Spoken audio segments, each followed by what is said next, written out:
Hi, my name is Philip Davis, and these are my friends and family.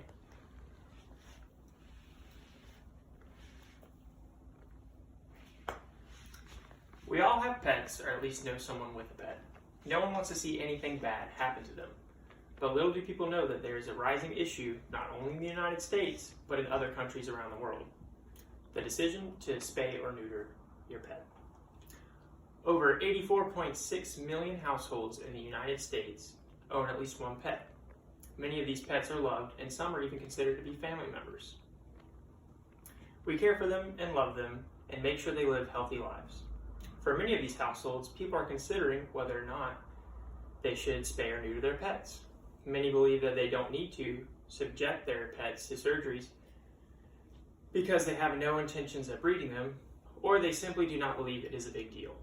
In actuality, spaying or neutering your pet can offer several health benefits. Spaying and neutering may save lives in the long run, as the probability of pets developing disease, cancer, and other ailments is lowered. Spaying and neutering may also help correct and prevent the overpopulation of stray animals. I hope that I can persuade you to consider spaying or neutering your pets. I personally have 2 dogs, both female, and both were spayed at a young age. They are currently 1.5 and 8.5 years of age and are living happy and healthy lives. However, many animals do not get the luxury of having a happy home like mine. Many are giving birth at a very young age, before they have fully developed themselves. Meaning that more often than not, young mothers are not ready or capable of caring for their young. Therefore, many litters are left to fend for themselves, and large portions end up in shelters to be euthanized. There are many benefits to spaying and neutering your animals. One being to prevent illness and ailments such as cancer and even sexually transmitted diseases. Now, some of you may be asking yourselves, when is my pet ready to be spayed or neutered? According to Darlene Arden in her article, Spay, Neuter, How Young is Too Young, she states that 5 to 6 months is the most optimal time for your pet to be fixed, but it can be put off for longer as long as you do it before the female goes into heat, which is typically around a year old.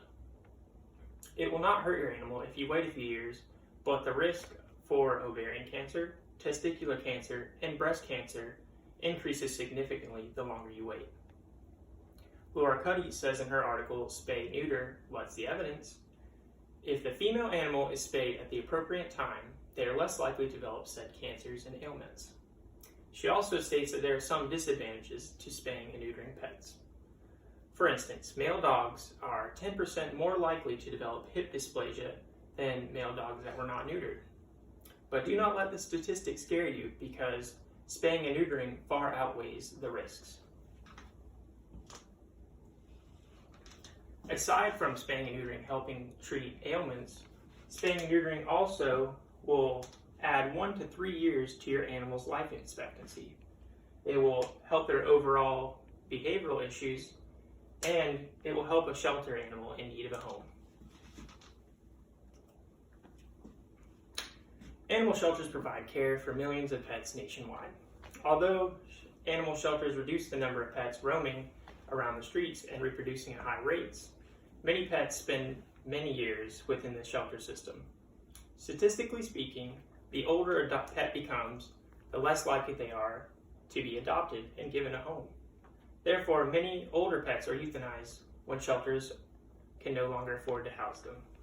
The Humane Society says on their website that in some states there are as many as 300,000 pets in shelters that are euthanized annually due to overpopulation.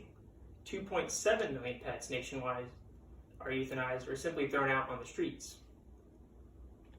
Most of these 2.7 million are not stray animals, but beloved household pets that have had too many puppies or kittens to take care of, display problematic or aggressive behaviors, grew larger than the owner anticipated, or developed health issues the owner could not handle.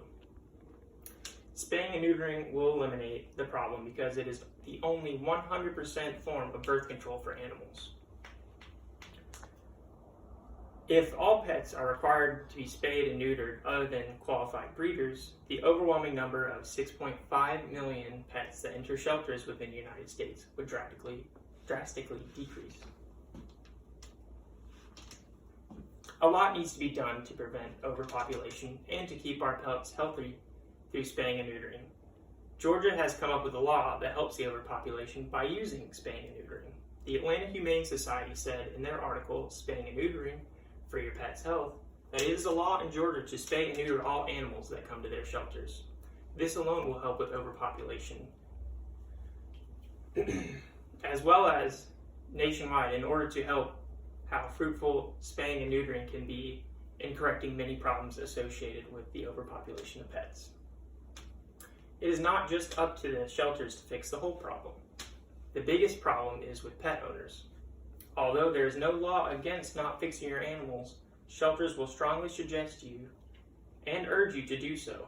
It starts out as wanting a cute puppy or kitten, and then that animal has babies that the owner cannot handle. Finding a home for your puppies or kittens is great, but can you be sure that that home is loving and caring for them? And even then, you are taking the chance away from a shelter animal that already needs a home. If everyone would adopt an animal from a shelter that fixes their animals or makes it a point to fix your own animal, I know that we can make a change for the better. Every pet deserves a home, and it starts with you.